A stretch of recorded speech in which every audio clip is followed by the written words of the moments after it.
We all have our favourite drivers. I mean, for me, it's Jim Clark. Well, I mean, I say Jim Clark, I say that he's the greatest all-round driver that ever lived. In F1 terms, it's Juan Pablo Montoya. No filter, no Fs given. He was basically Eddie Irvine with speed, wasn't he? But then we have those guys who fly under the radar a bit. The ones where you go, oh yeah, he's good, or he's a laugh.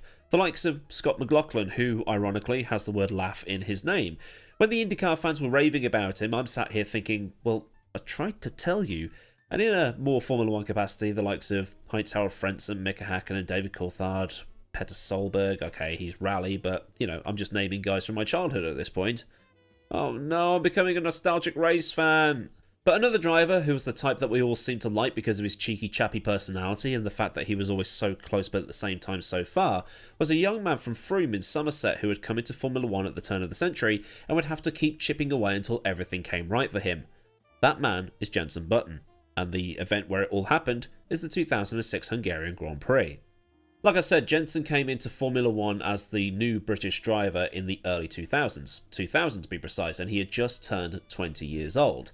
And I remember him being sort of plugged and sort of talked about, but I don't remember him being hyped by ITV. Certainly not the hype they would give to Lewis Hamilton about 7 or 8 years later.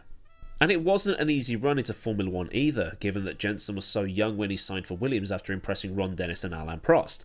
The FIA also said he had to complete 190 miles of testing over 2 days to get his super licence, and even then he needed the support of 18 of the 26 members of the F1 Commission. He eventually got all the paperwork in order and he became Britain's youngest F1 driver as a result. And then, after scoring a point at the 2000 Brazilian Grand Prix, he was the then youngest point scorer in history. He's now 7th, behind Verstappen, Stroll, Norris, Kvyat, Vettel and Alguersuari.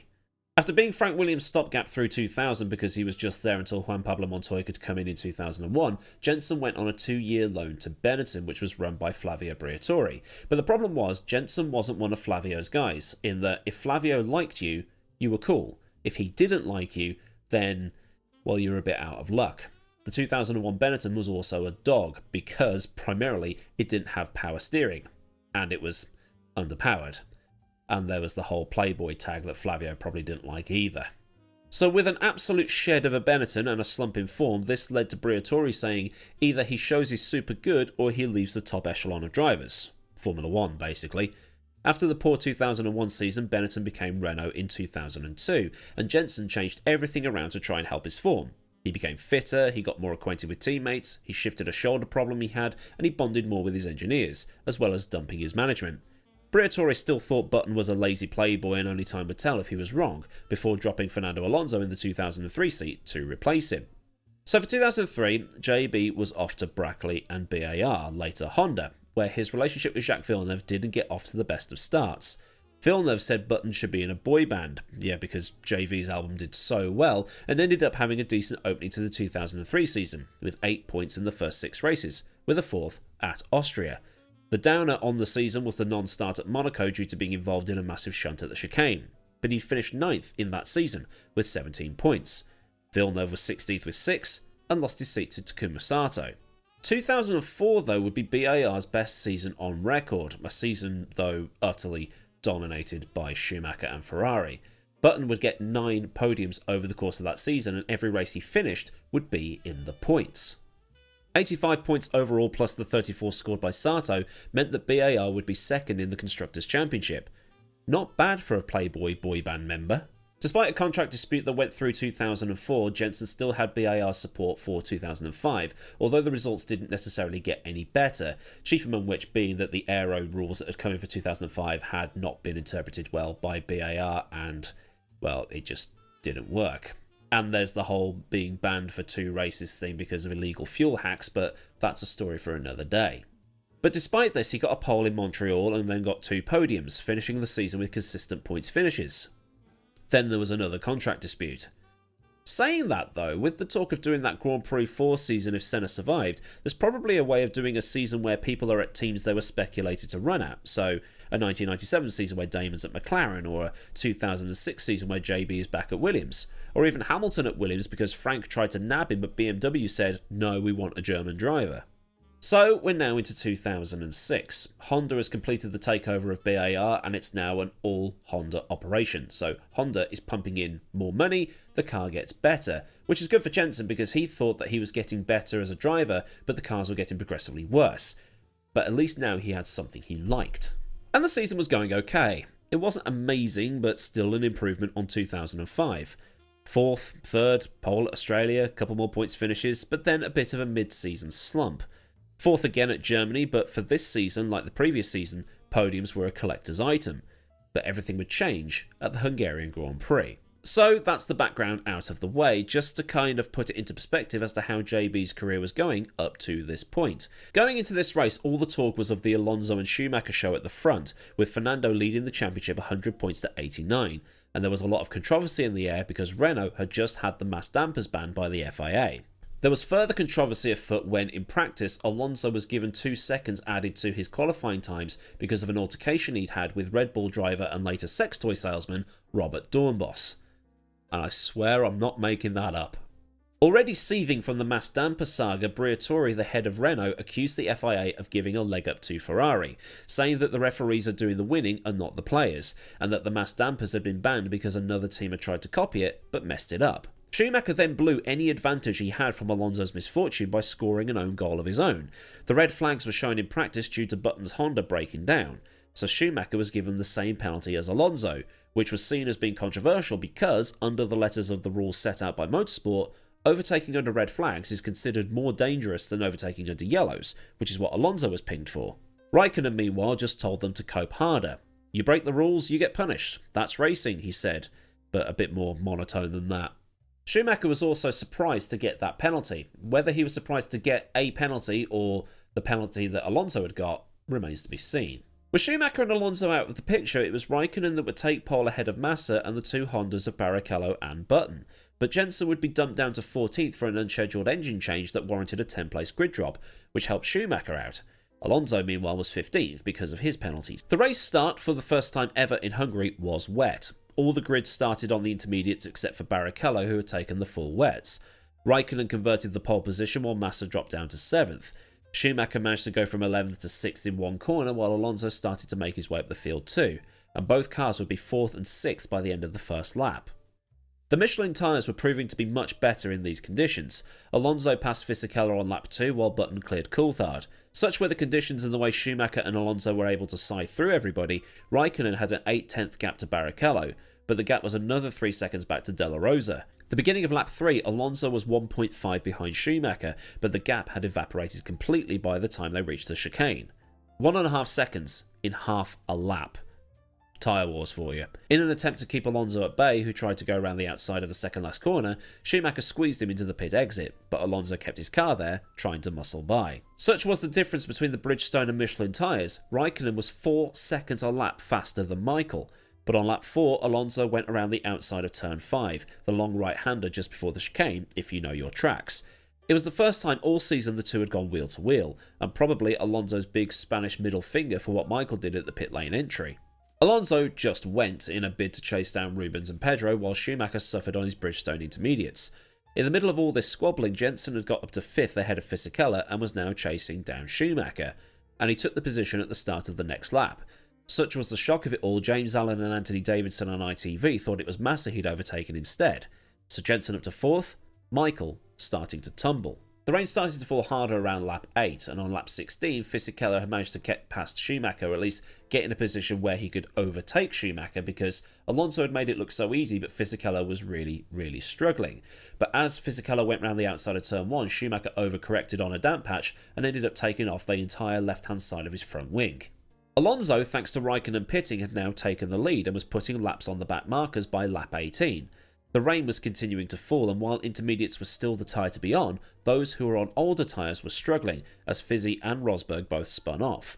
And then on lap 25, Alonso lapped the Michael. And Michael didn't make it easy for him either. Today there would probably be some sort of steward's investigation, as Michael does some moves that would be considered blocking. But with 44 laps left on the clock, there was a very bizarre incident involving Raikkonen and Vitantonio Liuzzi. I don't know if Raikkonen didn't see the Toro Rosso, or he was just looking elsewhere, wasn't concentrating, was looking at his steering wheel, doing whatever. He just vaulted the Italian Red Bull, and because there was so much debris around, they had to bring out the safety car, which played right into Schumacher's hands because it meant that he'd get his lap back because Alonso was going to pit. Button, meanwhile, didn't pit.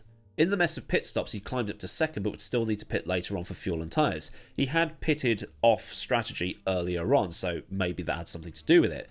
But he was in a decent position considering he dropped back to 14th because of that engine change. But really, tyre changes were going to be dependent on what happened with the weather later on. At the restart, Alonso went off into the lead, and then Massa punted Ralph out the way at turn 1 that almost took Sato with them. At the next corner, Schumacher was battling with Coulthard and went into a bit of a spin. But the focus was on Alonso. His first lap after the safety car came in was 5 seconds faster than anybody else, but then a problem caused him to lose 3 seconds to Button, who was still in second. JB and Nando started trading fastest laps, while Schumacher suddenly found some pace, or at least his Bridgestones were now starting to work at the condition the track currently was. He'd managed to get himself into 5th, overtaking Coulthard and Heusinkveld, but he still needed to pit. He needed fuel and tyres to get to the end. Massa had already been in for fuel and fresh intermediates, as while the track was drying it was still a bit slippery. Michael, meanwhile, either his decision or Ferrari's decision, just fueled the car with no changes to the tyres, a decision that would come back to bite them in the arse. But like Schumacher, Button didn't change his tyres either, just enough fuel to get him to the end. But then, he was on a different brand. Jenson started lapping faster than Fernando. At the previous year's Belgian Grand Prix, also in intermediate weather, Jenson had been able to nurse his intermediates better than everybody else because of his smooth driving style. Alonso was being caught by Jenson, who had just come out of the pits, and Alonso still needed to stop. Alonso did pit on lap 51, 4 dry tyres, the lap before which Jenson had taken a second and a half out of him, but while he was good to go to the end, something went at the rear, and the chance to take some decent points over Schumacher was gone in the blink of an eye. Jenson now led the race, but Schumacher was now in 3rd. But this is where that problem came back to bite Ferrari. Schumacher was going around in 3rd, but his Bridgestone intermediates had been absolutely cooked, and he was slowing right down versus everybody else. And because of this, and in danger of losing all the positions that he'd gained since the start of the Grand Prix, and thinking, I need to take as many points off Fernando as possible, he started doing things that we would consider desperate. The sort of thing that made you go, oh, come on. De La Rosa had caught right up at turn 5, where Alonso had sent it around the outside earlier, and managed to get a portion of his car alongside as they headed towards the chicane. Pedro tried to outbrake Michael, but it was a bit tricky on that slightly slick track, and Michael had to take avoiding action across the chicane. Rules were, Michael had to concede the position because he gained an advantage, but when it looked like he was going to give the position to Pedro at the next corner, he chopped straight across and didn't just shut the door, but shoved De La Rosa's face straight through the little frosted window that's on there. On the next lap, Pedro managed to make the move stick, with Schumacher cutting the corner again.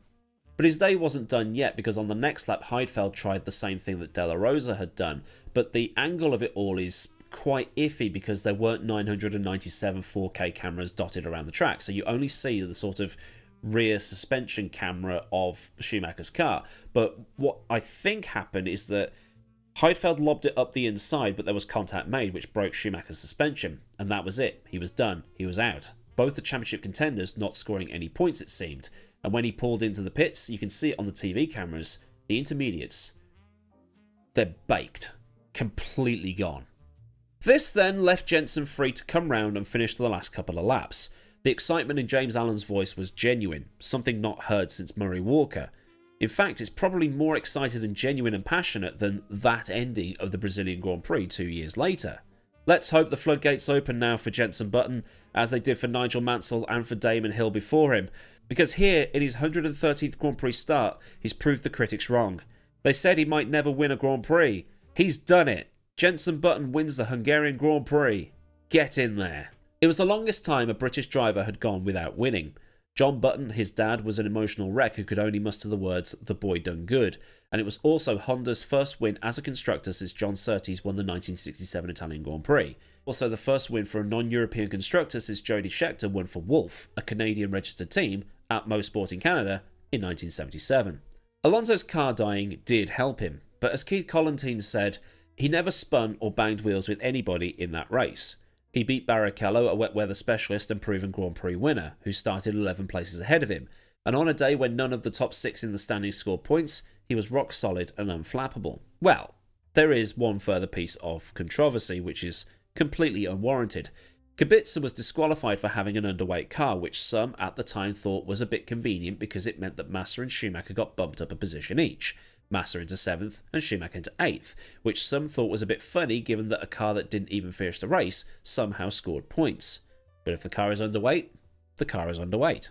Jenson was 30 seconds ahead of Pedro come the end, with the world's greatest test driver and world's worst confidential email sender getting his only career podium. In third was Heusinkveld for BMW, with the rest of the top 10 being Barrichello, Coulthard, who was the first of the lap cars, Ralph, Massa, the Maiko, Montero, and Albers the fifth musketeer. In terms of the Drivers' Championship, Alonso had got away with it for the most part. The gap had only shrunk by 1 point to 10 points as opposed to being, well, much smaller had Schumacher finished third and not fallen off the face of the earth. But another cool fact about this is, for the rest of the season, that 2006 season, Jenson scored more points than anybody else. So you could say the floodgates did open. I mean, would you say the floodgates opened, knowing what we know? I mean, his eyes definitely opened. You know, that picture at the end of the Grand Prix where his eyes are on stalks? He looked like Chancellor Gowron. Alright, that's a pretty niche reference, but if you know, you know. So then, a look at the calamitous 2006 Hungarian Grand Prix. If this has brought back some memories or taught you something that you didn't know, then do like the video so I know I've done a good job. And for more like this, get subscribed with the bell on so you never miss out on anything I do around here.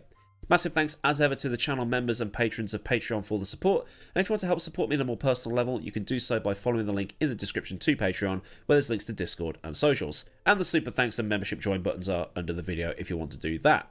So until next time, I've been AdmiralLaWind, have a great day wherever you are, and goodbye.